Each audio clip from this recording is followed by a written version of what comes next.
Hello friends, मैं संपदा कुलकर्णी आपका स्वागत करती हूँ चैनल चैलेंज द ब्रेन में।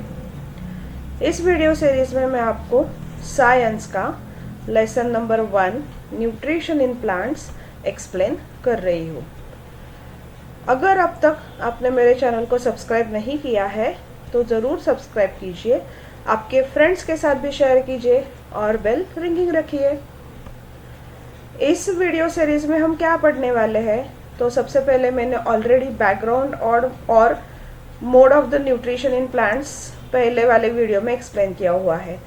उसके बाद फोटोसिंथेसिस का हाफ पार्ट मैंने लास्ट वीडियो में एक्सप्लेन किया है और इस करंट वीडियो में rest of the part of photosynthesis में यहाँ पे एक्सप्लेन कर रही हूँ। उसके बाद नेक्स्ट वाले वीडियोस में मैं आपको पढ़ाने वाली हूँ different modes of nutrition, saprotrophs and nutrients soil में कैसे रिप्लेनिश्ड होते हैं, और बाद में मैं कंक्लूजन भी बताने वाली हूँ। तो चलो फोटोसिंथेसिस का नेक्स्ट पार्ट हम स्टार्ट करते हैं। अभी लास्ट वीडियो में मैंने ये चीज़ें आपको एक्सप्लेन की है ऑलरेडी, प्रोसेस ऑफ फोटोसिंथेसिस। तो फोटोसिंथेसिस कैसे होता है, ये हो गया आपका एक पौधा, प्लांट। तो लीफ जो होता है वो फूड फैक्ट्री होता है क्योंकि वो प्रिपेयर करता है फूड। रूट में से 2 रॉ मटेरियल मिलते हैं, क्या होते हैं वो, वाटर एंड मिनरल। और लीफ जो होता है वो कार्बन डाइऑक्साइड एब्सॉर्ब करता है। ये तीनों चीज़ें मिला के in presence of light energy, sun की energy, sunlight, in presence of sunlight, ये जो लीफ होता है वो फूड प्रिपेयर करता है। उसे कौन मदद करता है, तो क्लोरोफिल इन लीफ जो होता है वो मदद करता है। प्रोसेस ऑफ फोटोसिंथेसिस जो कि फूड प्रिपेयर करता है, उसके रिजल्ट्स क्या होते हैं, तो वो ऑक्सीजन रिलीज करता है और प्लांट के लिए जो फूड होता है वो प्रिपेयर होता है और प्लांट वो यूटिलाइज करता है। तो ये हो गया प्रोसेस ऑफ फोटोसिंथेसिस। जैसे कि मैंने अभी बोला कि रिजल्ट ऑफ फोटोसिंथेसिस क्या होते हैं, वो 2 होते हैं। सबसे पहले होता है स्टार्च और कार्बोहाइड्रेट्स भी हम उसको बोलते हैं, और जो दूसरा होता है वो होता है ऑक्सीजन, जो कि एनिमल्स को जिंदा रहने में मदद करता है। विदाउट ऑक्सीजन हम जिंदा नहीं रह सकते हैं। तो ये हमें कौन प्रोवाइड करता है, तो ये हमें ट्रीज, प्लांट्स प्रोवाइड करते हैं, जो कि फोटोसिंथेसिस का रिजल्ट होता है। वो खुद के लिए खाना पकाते हैं, बनाते हैं, प्रिपेयर करते हैं, सिंथेसाइज करते हैं और हमारे लिए वो ऑक्सीजन छोड़ देते हैं। अगर यही हमें इक्वेशन में रिप्रेजेंट करना है, ये सारी चीज़ें अगर इक्वेशन में रिप्रेजेंट करनी है, तो क्या होता है, तो जो रॉ मटेरियल होता है कार्बन डाइऑक्साइड, वाटर, मिनरल, वो इन presence of sunlight and chlorophyll जो प्रिपेयर करता है वो फूड होता है। तो वो फूड क्या का होता है, कार्बोहाइड्रेट्स एंड ऑक्सीजन। तो इस तरह से हम प्रोसेस ऑफ फोटोसिंथेसिस इक्वेशन के फॉर्म में रिप्रेजेंट कर सकते हैं। अभी हम नेक्स्ट स्लाइड में देखते हैं कि सन हमारे लिए कितना इम्पोर्टेंट है। जैसे कि अभी आपने देखा कि सोलर एनर्जी जो होती है, सनलाइट जो होता है, वो कौन कैप्चर करता है, क्लोरोफिल उसको कैप्चर करने के लिए मदद करता है। और वो कहाँ पे कैप्चर होता है, लीव्स में। तो ये जो लीव्स होते हैं वो एनर्जी जो है वो स्टोर करते हैं, और वो एनर्जी किस फॉर्म में स्टोर हो जाती है, वो फूड के फॉर्म में स्टोर हो जाती है, क्योंकि यही जो सोलर एनर्जी है वो फूड प्रिपेयर करने में, यानी कि फोटोसिंथेसिस प्रोसेस में मदद करता है।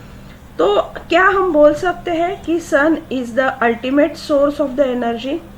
हाँ, बिल्कुल, क्योंकि जो सन होता है उससे ही हमें सोलर एनर्जी मिलती है और वही फोटोसिंथेसिस के प्रोसेस के लिए बहुत ज़्यादा इम्पॉर्टेंट है।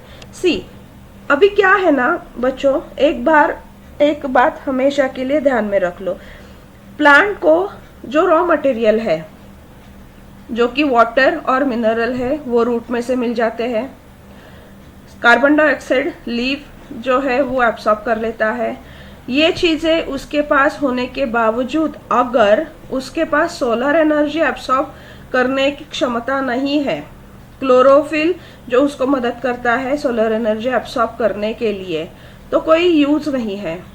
जैसे कि मैंने लास्ट वीडियो में आपको एग्जांपल दिया था कि आपके घर में मम्मी खाना पका रही है, उसके पास रॉ मटेरियल सारा अवेलेबल है, पर अगर गैस ही खत्म हो गया, जो कि एनर्जी देता है खाना पकाने के लिए, तो गैस ही खत्म हो गया, तो क्या वो खाना पका सकती है, खाना प्रिपेयर कर सकती है? नहीं कर सकती है।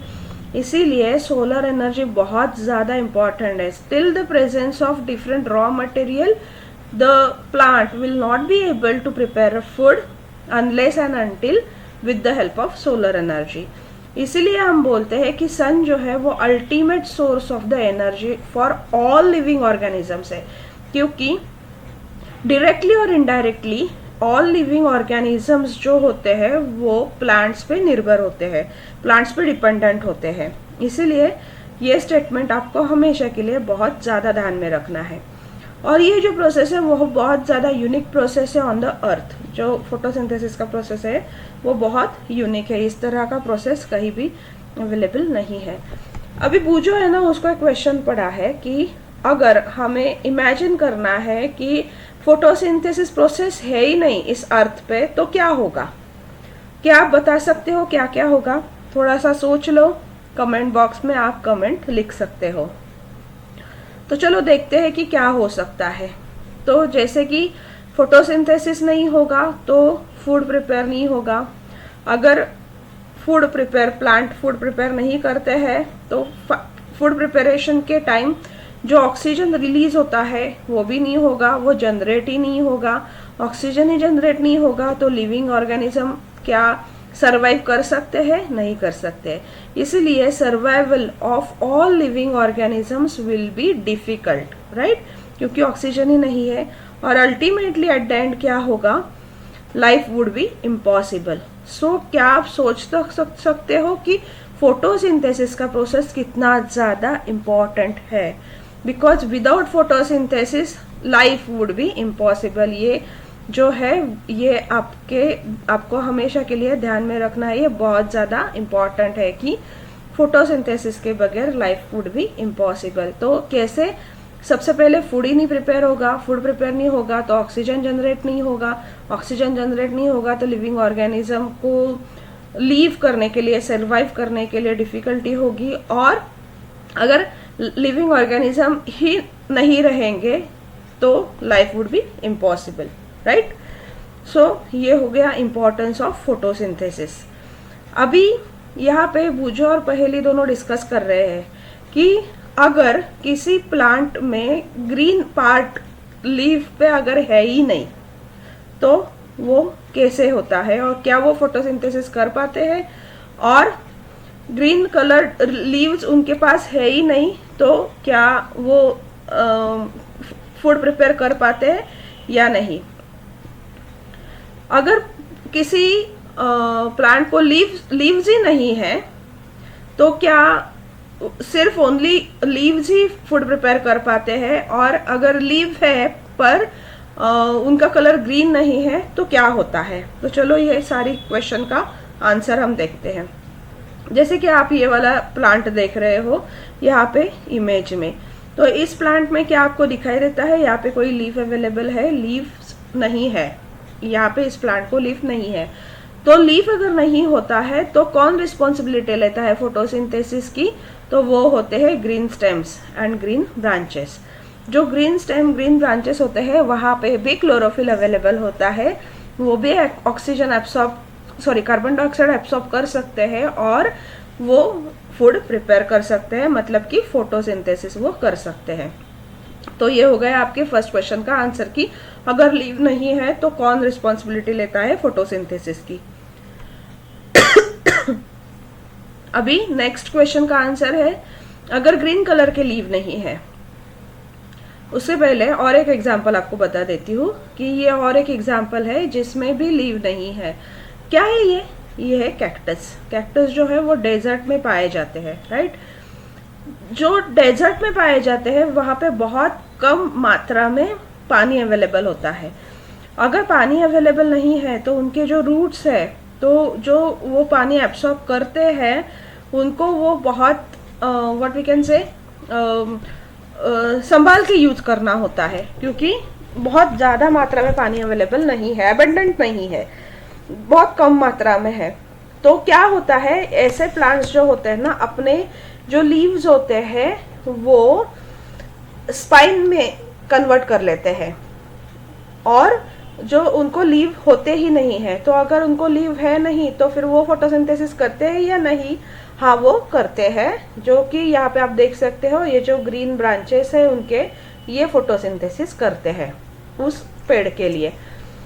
तो ये जो लीव होते हैं वो क्यों नहीं होते हैं? क्योंकि लीव से क्या होता है, वाटर ट्रांसपिरेशन होता है, तो यहाँ पे वाटर लूज होता है। वो जहाँ तक कि ट्रांसपिरेशन का सवाल है, आपको ट्रांसपिरेशन का कंसेप्ट पता है, तो वाटर वहाँ पे लूज होता है, उनको लॉस ऑफ वाटर वो अफोर्ड नहीं कर सकते क्योंकि वो डेजर्ट में है, इसीलिए लीव्स की बगैर वहाँ पे स्पाइन लाइक स्ट्रक्चर वहाँ पे उन पौधों में होता है।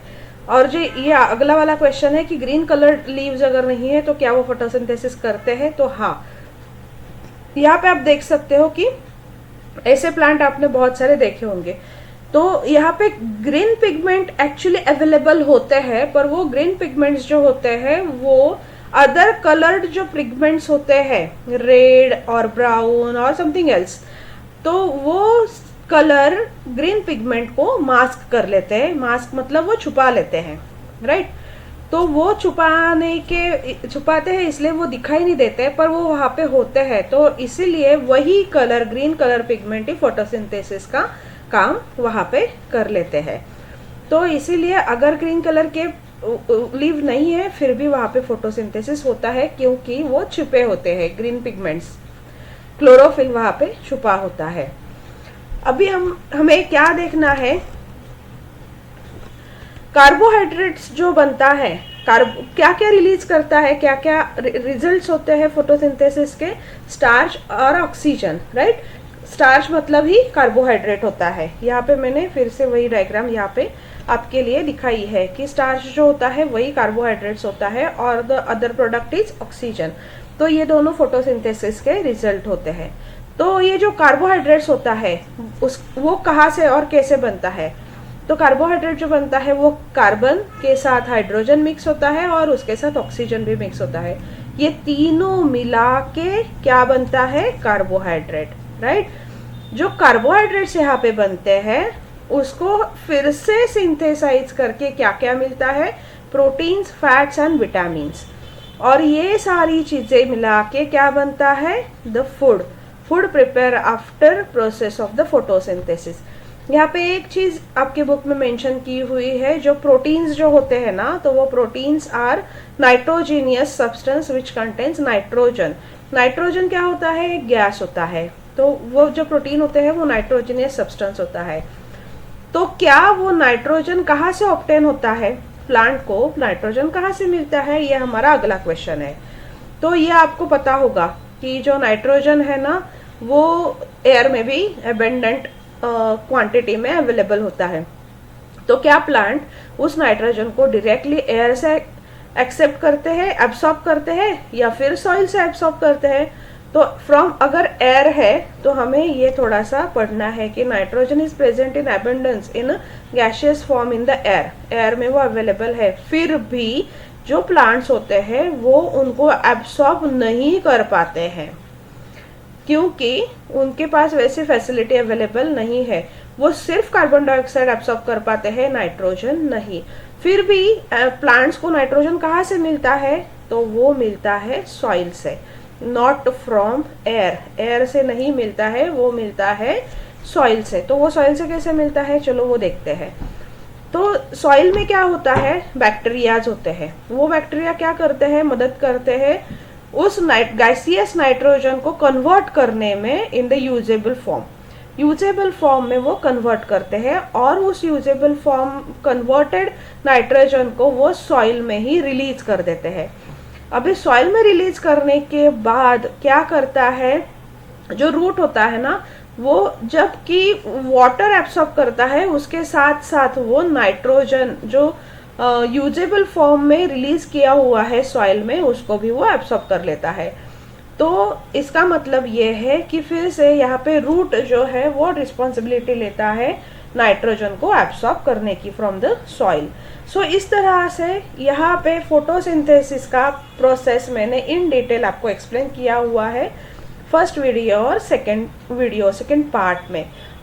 तो यहाँ पे मैं आप सभी को रिक्वेस्ट करती हूँ कि अगर अब तक आपने इस चैनल को सब्सक्राइब नहीं किया है तो ज़रूर सब्सक्राइब कीजिए, आपके फ्रेंड्स के साथ भी शेयर कीजिए, बेल रिंगिंग रखिए।